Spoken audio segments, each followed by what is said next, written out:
سلام علیکم۔ میں سید واجد رضا رضوی شہر بہرائچ یوپی سے ایک سوال کرنا چاہتا ہوں کہ جیسا کہ ہم نے علماء سے سنا ہے کہ مکتب شیعہ میں صحیح کتاب کا کوئی کانسیپٹ نہیں ہے سوائے قرآن مجید کے، اور ہم انہی حدیثوں کو صحیح مان سکتے ہیں جن کی سند ہمیں مجتہدین سے ملی ہو، جیسا کہ کتب اربع ہو یا بہار الانوار جیسی کتابیں جن میں صحیح اور ضعیف دونوں طرح کی حدیثیں ہیں۔ کیا ہم ان کتابوں سے ڈائریکٹ کوئی حدیث نکال کر کے نقل کر سکتے ہیں، یا ہمیں ان کتابوں کی طرف رجوع کرنا پڑے گا جن میں مجتہدین نے خود ایسی کتابوں سے صحیح حدیثوں کو چنا ہو؟ والسلام۔ ہماری کسی کتاب، بھائی نے ہمارے صحیح کہا کہ کسی کتاب کے آگے کتب اربع ہو یا حیات القلوب ہو، کسی کے آگے یہ صحیح لفظ نہیں لکھا ہوا ہے۔ جیسے برادران اہل سنت کی یہاں سیاہ ستہ ہے، تو سیاہ ستہ میں 6 کتابیں، ہمارے یہاں صحیح نہیں لکھا ہوا، بلکہ ہمارے یہاں پورا شوب دور رہا ہے، اور علماء کرام نے ان کتابوں کو کلیکشن کیا ہے، سلیکشن نہیں کیا ہے، سلیکشن چھوڑا ہے مجتہدین کرام پر۔ آج جو ہمارے یہاں یہ ہو رہا ہے کہ ہر کس و ناقص جو گلی کے نکڑ پہ چائے کی چسکی لیتے ہوئے بھی جو ہے وہ اس کتاب کا حوالہ دیتا ہے اور کہتا ہے اس میں تو یہ لکھا ہے اور یہ ہونا چاہیے اور یہ ہونا چاہیے، یعنی ہر ایک جو چائے کے نکڑ پہ بھی کھڑا ہے وہ فتوے دینے لگا ہے اور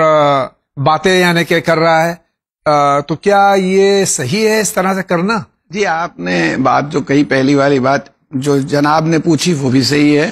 اور جس کا آپ نے جسے ڈٹو کیا یہ بھی بات صحیح ہے کہ میں نے ایک مرتبہ مولانا قلب عابد صاحب قبلہ اللہ مقامہ سے یہ سوال پوچھا تھا کہ قبلہ، جب انہوں نے بھائی صحیح و غلط دو طرح کی حدیثیں تھیں، تو انہوں نے صحیح والی لیتے، غلط کو ہٹا دیتے، اپنے یہاں سے علماء تھے یہ، تو انہوں نے اس کی ایک مثال دی تھی کہ جیسے آپ دال لے کر کے آ رہے ہوں، آپ کے پاس تھیلی ہے اور گلی میں یا سڑک پر تھیلی پھٹ گئی جی، اور دال بکھر گئی، آپ کیا کریں گے؟ دال چنیں گے یا پوری سب اکٹھا کر لیں گے؟ جی، تو میں نے کہا بھائی اس وقت تو مجھے اکٹھا کرنا پڑے گا، دال کے ساتھ کنکر بھی آ جائیں گے، پھر گھر میں جن کو سلیقہ ہوگا وہ دال الگ کر دیں گے، کنکر الگ کر دیں گے۔ اس دور میں جیسے آپ نے کہا پورا شوب دور تھا، تو اس دور میں اب وہ یہی جانچنے لگتے تو جمع ہی نہیں کر پاتے، تو جو کچھ تھا جو انہیں اویلیبل ہو رہا تھا انہوں نے سب جمع کر دیا، اور بعد والوں کے لیے چھوڑ دیا کہ بھائی صحیح غلط الگ کر لینا۔ تو اب اس کا مطلب جہاں پر صحیح و غلط دونوں مل گئے تو پھر عوام کو تو اس میں الگ کرنے کا حق ہی نہیں رہ گیا۔ مولانا علی نقی صاحب قبلہ نے ایک مرتبہ یہ بات کسی مجلس میں اپنے پڑھی تھی، اور شاید ان کے مسودوں میں ہو بھی، انہوں نے کہا تھا کہ معصوم کی روایت سے نتیجہ نکالنے کو ہی اجتہاد کہتے ہیں۔ بے شک جی، اجتہاد کا مطلب ہی یہ ہے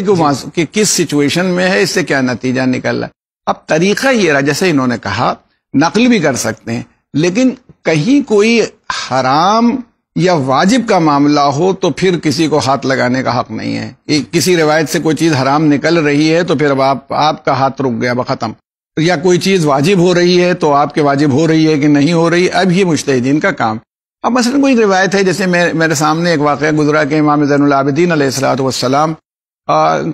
کے سامنے کسی نے نقل کیا کہ حضرت ابو ہریرہ نے فرمایا کہ آج کے دن جو دن رہا ہو،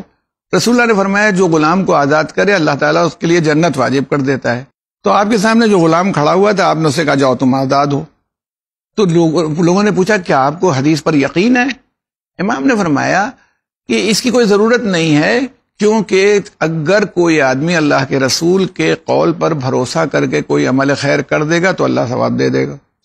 کہا ہو یا نہ کہا ہو، بیچ والا سچا ہو یا جھوٹا، اس سے کوئی بحث نہیں ہے، اس نے یقین کیا، کر دیا۔ تو اگر کوئی مستحبات کا معاملہ ہے، مثلا اس جمعرات کو یہ نماز پڑھنی چاہیے جی، تو آپ کو اس میں کوئی پریشانی نہیں، آج صدقہ کرنا چاہیے، یا مثلا یہ جو جن چیزوں میں کوئی ایسا معاملہ نہیں ہے حلال و حرام کا، اس میں کوئی پریشانی نہیں ہوتی ہے، اس کو ماں کی خدمت کرنا چاہیے۔ امام کا کوئی قول نقل ہوا ہے، اب یہ صحیح ہے کہ غلط ہے، اصول یہ قرآن خود ہی کہہ رہا ہے تو ضرور کرنا چاہیے، اس امام نے نہ بھی فرمایا ہو تو کرنا چاہیے۔